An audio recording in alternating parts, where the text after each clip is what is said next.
and welcome you all at the Sheldrick Wildlife Trust. And Edwin is my name. As the orphans come down for this public session, we will be here, or we should be here for a period of about 1 hour. We invite you to view and enjoy seeing all our orphans. Just in case they come close the line, we advise that you refrain from handling them, just in case they come close the line. Thank you. The Sheldrick Wildlife Trust is a project that was started officially back in the year 1977, after the death of David Sheldrick, who was a naturalist and the senior founder warden of the large Tsavo National Park. David died in 1977, and this project was started in his memory under the management of the widow, who is now the late Dr. Dame Daphne Sheldrick, who's been running the project since then, until about 8 years ago when she passed on, leaving the mandate to her daughter, Angela Sheldrick, who was running the project together with the mother for about 17 years before the mother passed on. And now, we are under the management of Angela Sheldrick, the daughter. We are taking care of orphan baby elephants and orphan baby rhinos, and later on, reintroducing them back into the wild. And that is why all the babies you're going to see today are orphans. All have been rescued from different parts of the country, and all are having different reasons for being orphans. Some of them, we know exactly what has caused them to be left orphans, and that is why we rescued them. And others, we are really not very sure. But since the others were found when they were still at a very young age, at an age where they would not have survived without the mother's milk, and also without protection against other dangers, that is why we had to come in and help rescue them. A young elephant will need the mother's milk for the first 2 years minimum. And this means if they happen to lose the mother sooner below 2, they will not survive. They can easily starve to death or can be attacked by the lions or the hyenas and be killed. And so, that is the reason to why we have to come in so that we can help rescue them, hand rear them here in the nursery for approximately 3 years. Anytime between the age of 3 and 4, we will start to reintroduce all the elephants back into the wild.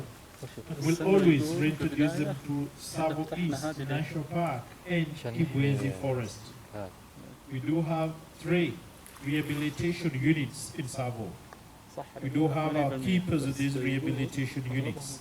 And our keepers will lead our orphans out in the park every day, setting them free in a wild environment so that our orphans can interact, communicate, play, and make friends with lots of other wild elephants of their choices. Some of those other wild elephants that our orphans will be interacting with are our ex-orphans that have already become wild. They will do play a big role by welcoming in all the new orphans and introducing them to the rest of the park. So this will happen every day, where all our orphans are set free out in the park every morning and brought back at our rehabilitation units every evening. But after a long period of doing that, the relationship between our orphans and the wild elephants becomes a strong bond. Then our orphans are reinvited and adopted in these groups of wild elephants. When our orphans get adopted, they decide not to come back home in the evening at a rehabilitation unit because they want to stay with the new wild friends. This means the wild friends have accepted the men as part of the family members. And so the wild friends will train them, will protect them, will warn them against human beings, will show them everything within the park. And our orphans will have become as wild as any other elephant out there. That process of reintroducing them back into the wild takes quite a long time before it fully happens. It takes a minimum of about 5 years. Some of them will stay for up to about 8 years before they find friends among the wild herds. But most important thing is, in the long run, they will all find friends among the wild herds who will take them in. And so they will have become as wild as any other elephant out there. That process of going and coming back takes a minimum of about 5 years. But when it happens, we let them go. Let them become wild once again. They decide by themselves on when they're ready to go, which wild herd to join, and whom to accompany with. Our keepers will just observe and see the reaction and let it happen naturally. At the moment, we've got 12 baby elephants in the nursery, 2 rhinos, and 1 baby zebra. You're going to see all the 12 baby elephants, but out of the 2 rhinos, we're only going to see 1. The second rhino is not joining us because he's blind. And so we don't want to bother him up and down. So we'll talk about the rhino before us, lying down and enjoying the mud. This is a baby black rhino.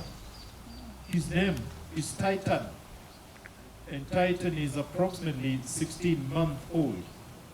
Titan was rescued from Borana Conservancy. This is an area found in Laikipia. And Titan's mother fell down a cliff and died instantly. The baby left alone while at the age of about 8 months. And as you know, black rhinos are very solitary and territorial. After the death of his mother, he was left all alone. At this age, he could not have survived without the mother's milk and also without protection against other dangers. So that is why we were conducted to help rescue Titan. Since Titan came in, he spends all day out in the park so that he can instinctively learn to be a wild rhino. All the bushes you can see behind me is part of Nairobi National Park, where Titan spends all day. He's always accompanied by 2 keepers who will provide protection just in case it is needed, because the park is full of other wild animals, including the big cats. The keepers will also feed him on milk every 4 hours, day and night, while Titan will be instinctively learning to be wild by browsing on different types of vegetation all day, and also trying to establish his territory within the park because he's a black rhino. So every day, Titan is let out and spends the day out in the park. And every evening, he's brought back home and spends the night in his stockade. That will happen until the time he attains the age of about 4 or 5 years. In one evening, he will just decide not to come back home. He'll want to spend the night in the park. This will be a sign that he's feeling strong enough. He wants to become wild. Though he won't do it instantly on one day, he'll do it slowly by slowly, by starting to spend a few hours of the night and coming back home in his stockade in the middle of the night all by himself. He will do that for several nights, then later on improve it to spending a full night out without coming back home, then several full nights without coming back home. And by the time he starts to spend a full month out of the night without coming back home, it is enough evidence that he already has a territory. He is strong enough to defend that territory.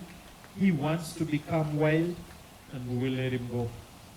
That is expected to happen when it's between 4 and 5 years, because before, we've already reintroduced back into the world a number of other black rhinos, and all have been wanting to become wild when they are at the age of between 4 and 5 years. Also because black rhinos will start to attain maturity between the age of 5 and 8 years. So by that time they're attaining maturity, they totally become wild. So that is why it is the right time for them or for him to become wild. He's a black rhino. You can tell the difference between a black and a white rhino by looking at the shape of the mouth and not their skin color. Black rhinos have got a sharp-pointed and an apprehensile upper lip or an elongated upper lip. Some people will call it a hooked mouth. And that elongated upper lip will help them to browse on branches of trees. And so they are browsers, always feeding on top of the bushes. While white rhinos have got a wide and flat square mouth like a cow at home, always feeding on the grass on the ground. So they're grazers. That's the biggest difference between a black and a white rhino. If you wash them clean, they're both grayish in color. Other differences are black rhinos are slightly smaller in size compared to white. Black rhinos are very solitary and territorial compared to white.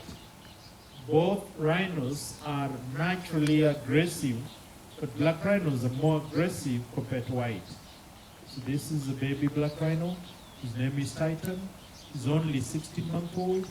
Expected to stay with us until the age of about 5 years before we can release him back into the wild.